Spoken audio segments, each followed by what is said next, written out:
मैं हूं तानिश रियाज और आज हम अंजुमन इस्लाम के सदर जनाब डॉक्टर ज़हीर काजी साहब से हिंदुस्तान में मुसलमानों के तालीमी मसाइल पर गुफ्तगू करने के लिए मौजूद हैं। नेशनल एजुकेशन पॉलिसी के साथ साथ मुसलमानों ने, ख़ास तौर से अक़लियतों ने जिस तरह का माहौल क्रिएट किया है इन दिनों और उसके बिलमुकाबिल जिस तरह के हालात डेवलप हुए हैं, ऐसे में क्या कुछ कोशिशें की जानी चाहिए और क्या कुछ कोशिशें की जा रही हैं, हम आज गुफ्तगू करेंगे डॉक्टर ज़हीर काजी साहब से। डॉक्टर साहब, इस वक्त हिंदुस्तान के अंदर एक अजीब व गरीब कैफियत है, एक पॉलिटिकल सिनेरियो है जो डेवलप हुआ है, उसके बीच एक एजुकेशनल एटमॉस्फेयर क्रिएट किया जा रहा है और कम्युनिटी बहुत ही सिंसियरली काम कर रही है।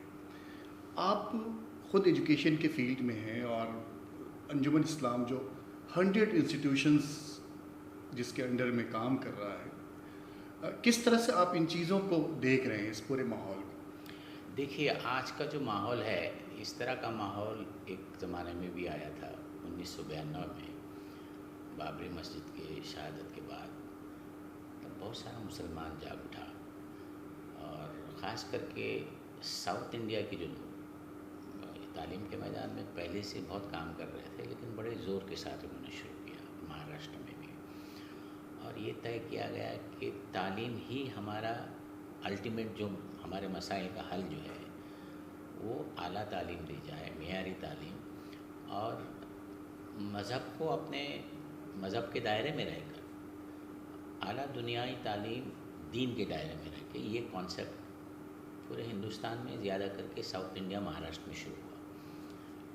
गुज़िश्ता 20 साल से जो डेवलपमेंट्स हुए एजुकेशन के मैदान में, बहुत सारे लोगों ने अच्छे अच्छे काम किए। सिर्फ अंजुमन नहीं, अंजुमन जैसे बहुत सारे इदारों ने बेहतरीन काम किया है और आज उसके नताइज हमको देखने मिल रहे हैं। आप देखिए, हर फील्ड में, प्राइवेट कंपनियां कहिए, कॉरपोरेट्स में देखिए, हर जगह पे मुसलमान बच्चे नज़र आएंगे आपको क्वालिफाइड, क्योंकि उन्होंने बड़ी मेहनत से पढ़ाई की है और उनको लगा है कि हमारे साथ जो बर्ताव हो रहा है इधर उधर, जो भी जिस तरह से भी, उसको लेके हमको मेहनत करनी होगी। तो मुसलमान बच्चे जो एजुकेशन इंस्टीट्यूशन से कामयाब होकर बाहर आए, उन्होंने तय कर लिया कि 100% नहीं, 110% हमको परफॉर्मेंस देना होगा। वो 10% इसलिए है, वो तासुब को न्यूट्रलाइज करने के लिए। एक यानी जो सिनेरियो अभी है, वो हम ये बात करें कि 80s के दौर में एक एजुकेशनल मूवमेंट शुरू हुआ और 80s के दौर में जो एजुकेशनल मूवमेंट शुरू हुआ वो आज ट्रांसलेट होकर कम्युनिटी के अंदर बिल्कुल रच बस गया है।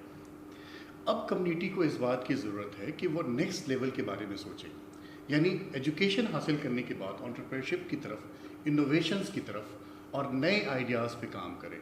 इस सिलसिले में आप के मशवरे क्या हैं? देखिए, हमारा ऐसा है, हमने ख़ुद कोशिश की इस मामले में और बड़ी कामयाबी के साथ। हमने हमारे इंस्टीट्यूशन में रिसर्च सेंटर्स बनाए, इंक्यूबेशन सेंटर्स बनाए, पेटेंट्स भी किए हमारे कई बच्चों ने, हमारे टीचर्स ने।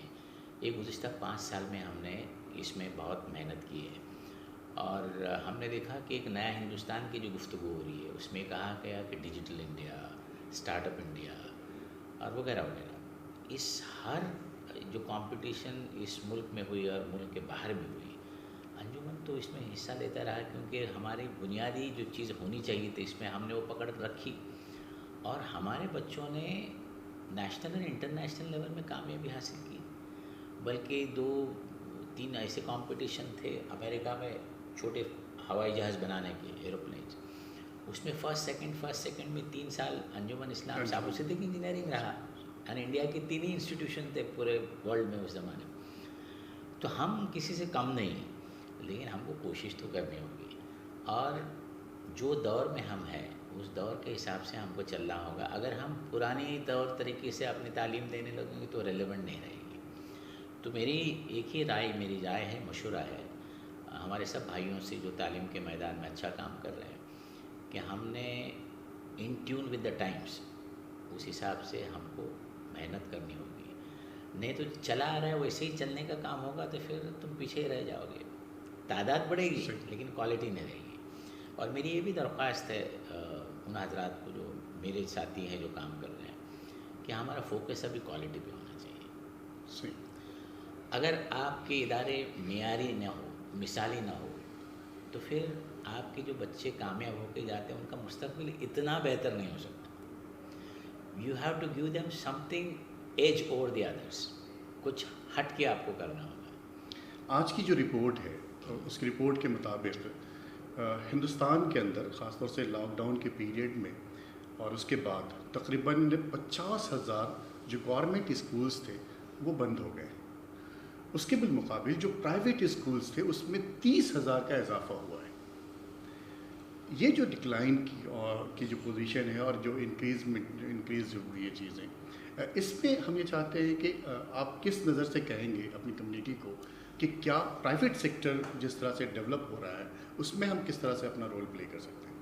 नहीं, आप अभी देखिए, सरकार की पॉलिसी है और रहेगी, ये भी सरकार की और पहले भी, जो सब्सिडीज़ के मामलात है, जो गवर्नमेंट रन इंस्टीट्यूशंस है, वो आहिस्ते आहिस्ते ख़त्म होने जा रहे हैं। मराठी मीडियम स्कूल्स गई है, English medium school, Urdu medium school गई है, और जो वर्नाकुलर के हैं वो सब जगह आहिस्ते आहिस्ते अपने आप बंद होते जा रहे हैं। ये मैसेज क्या है कि सरकार के भरोसे पे आप मत रहिए।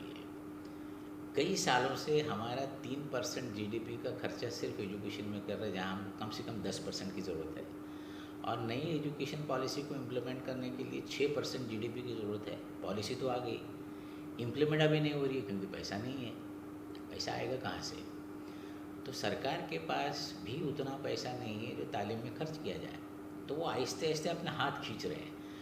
तो हमने, हमारी कम्युनिटी ने खास करके प्राइवेट एंटरप्रेन्योरशिप का जो मामला है, ख़ास तौर पे एजुकेशन के मैदान में, इसको बड़े तादाद में आगे बढ़ानी होगी। हमारे जो साहिब माल है, जो जो पैसा इधर उधर उनका खर्च होता है बेफजूल, उन्होंने थोड़ा ध्यान दे के एजुकेशन के मामले में थोड़ा अपना पैसा देना चाहिए। तो देखिए, एंटरप्रेन्योरशिप जो है वो ज़्यादा से ज़्यादा डेवलप होनी चाहिए, या एजुकेशन के फील्ड में भी लोग जो हों, एंटरप्रेन्योरशिप के फील्ड में जो लोग जी, हों, वो लोग। एंटरप्रेन्योरशिप का देखिए मकसद ये होता है कि जॉब देने वाला बन जाना चाहिए, जॉब मांगने वाला नहीं होना चाहिए। तो यही एंटरप्रेन्योर का बेसिक फंडा है।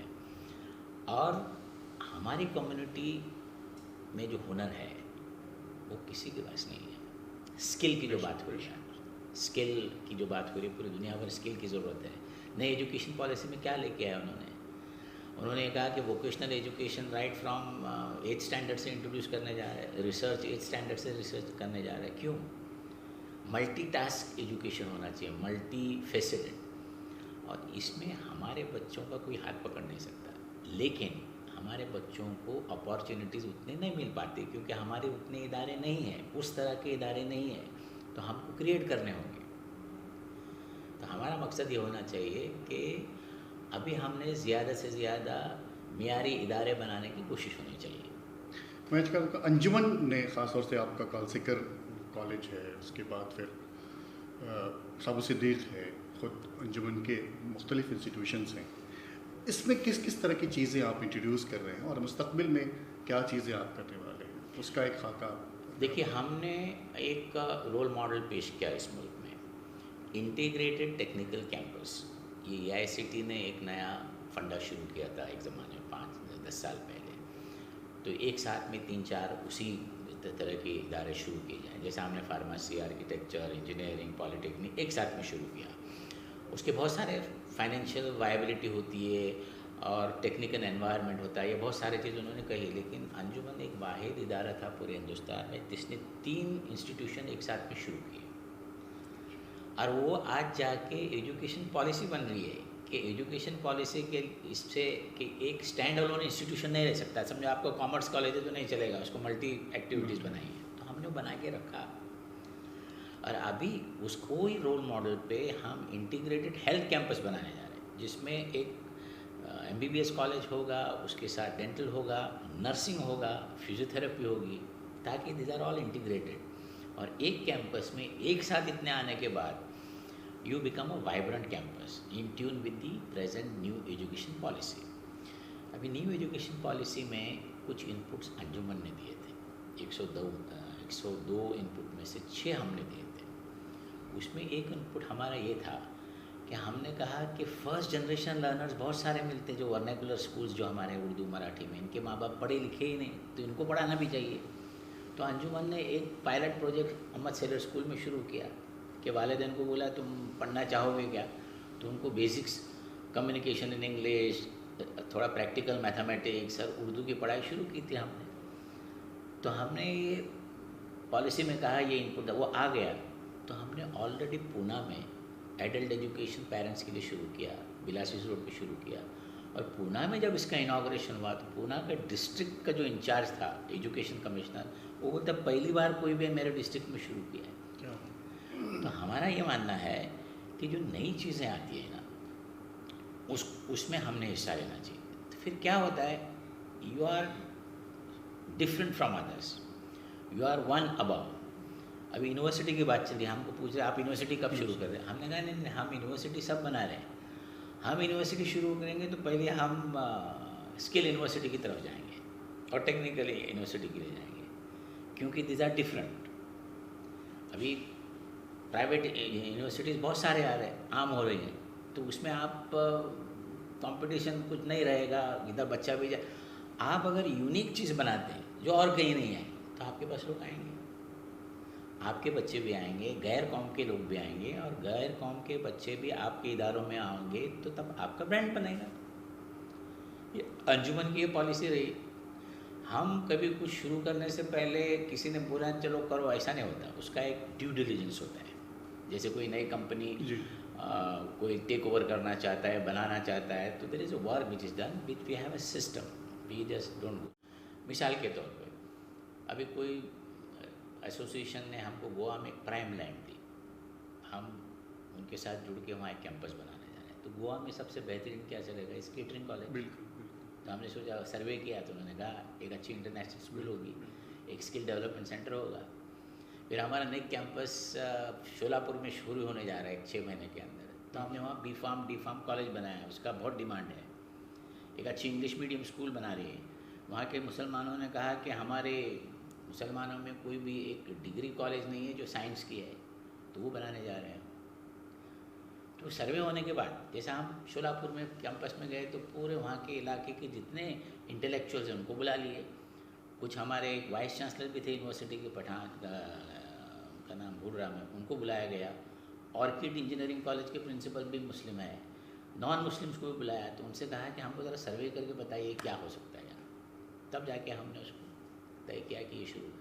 तो हमने जो भी काम हमें करना है तो it should be demand driven, और ऐसी तालीम बच्चों को दे कि वो सप्लाई कम है और डिमांड ज़्यादा है। अगर सप्लाई कम है, डिमांड है, तो कोई देखेगा नहीं, गोरा है, काला है, पीला है, मुसलमान, हिंदू, कोई देखता नहीं। ये वजह अपने को ज़रूरत है। तो उस तरीके से हिकमत अमली से तुमको, और एजुकेशन इज़ चेंजिंग। तुम एजुकेशन को लेके बैठोगे मैं पुराने तरीके से चला रहा हूँ, ऐसा होगा, ऐसा नहीं होगा। तो इनोवेटिव आइडियाज़ के साथ कम्युनिटी अगर कोशिश करें। और उसके बारे में ये बताना चाहूँगा, हमने अंजुमन ने अपना चैप्टर अमेरिका में खोला, ओवरसीज़ फ्रेंड्स ऑफ अंजुमन, और हमारा रजिस्ट्रेशन भी हो चुका है। अभी 1 महीने भर में हमको टैक्स एग्जम्पशन भी आ जाएगा। बहुत न्यूयॉर्क में रजिस्टर किया गया। तो हमने क्या किया, अंजुमन के जो अलुमनाई हैं उनको, वहाँ के एक साहब हैं उनको ट्रेजरर बनाया, जो जी कैपिटल के चेयरमैन रह चुके, मोडक साहब, एक मेमन बिरादरी के हमारे नाथानी साहब हैं जो माइक्रोसॉफ्ट में टॉप ऑफ द लाइन थे, उनको बनाया। एक खातून है जो डॉक्टर हैं, वो अंजुमन के अलुमनाई रह चुकी, शिवंजा हॉस्पिटल, वो बनी हमारी मेंबर। यहाँ से लोग बने, ऐसा 7 मेंबर बोर्ड बन गया है। इसका मकसद क्या है? इसका मकसद ये है कि हमारे बच्चों को वहाँ की यूनिवर्सिटीज़ में पोस्ट ग्रेजुएशन के जाना हो तो हमारा एक नेटवर्क रहेगा, उनकी मदद की जाएगी। हमारे जो टीचर्स हैं स्पेशली हायर एजुकेशन के, उनको ट्रेनिंग की अगर ज़रूरत पड़ी सेमिनार में how to be a trainer, तो एक को अच्छे इंस्टीट्यूशन हार्वर्ड में ट्रेनिंग किया जाएगा, वो आके ट्रेनर बन के दूसरों को ट्रेन करेगा। ये प्रोग्राम होगा। उसके साथ साथ हमने तय किया कि हम यूनाइटेड नेशंस की जो एजेंसीज़ है, यूनिसेफ, WHO, इनसे जुड़े जाएंगे, क्योंकि हमारा बैकग्राउंड है, ट्रैक रिकॉर्ड है। तो वो एक इंटरनेशनल, उसको एक ब्रांड मिल जाता है। तो Anjuman becomes a brand for that. और फिर दूसरे भी चीज़ें हैं, फंड रेजिंग है, दैट इज़ अ सेकेंडरी। लेकिन दूसरे चीज़ें ये है कि हम वहाँ से फिर यूरोप जाएंगे, यूरोप के बाद फिर हम गल्फ़ में आएंगे। अक्सर लोग पहले गल्फ़ में जाते हैं, तो हम चाहते हैं हमारा ब्रांड उधर बने। तो ये एक विज़न है, इस तरह से हम आगे बढ़ें। और it is in tune with the new education policy, innovations होना चाहिए। जैसे हमने एजुकेशन पॉलिसी फिनलैंड की बहुत एनालिसिस की, it is the best education policy, वो किस तरह की जाए। तो हमने हमारे टीचर्स को अभी in tune with new education policy in house training शुरू कर दी, ताकि जब इम्प्लीमेंट होगा तो हमारे टीचर्स रेडी रहेंगे, बल्कि ये टीचर्स दूसरे टीचर्स को भी ट्रेनिंग देंगे। तो मेरा मानना ये है कि आज के दौर में जो चीज़ें आई हैं और आने वाली हैं, उसको ध्यान में रखते हुए तुमने नए इनिशिएटिव शुरू करना चाहिए। बहुत बहुत शुक्रिया डॉक्टर साहब। हम बात कर रहे थे डॉक्टर ज़हीर काजी साहब से, जो अंजुमन इस्लाम के सदर हैं।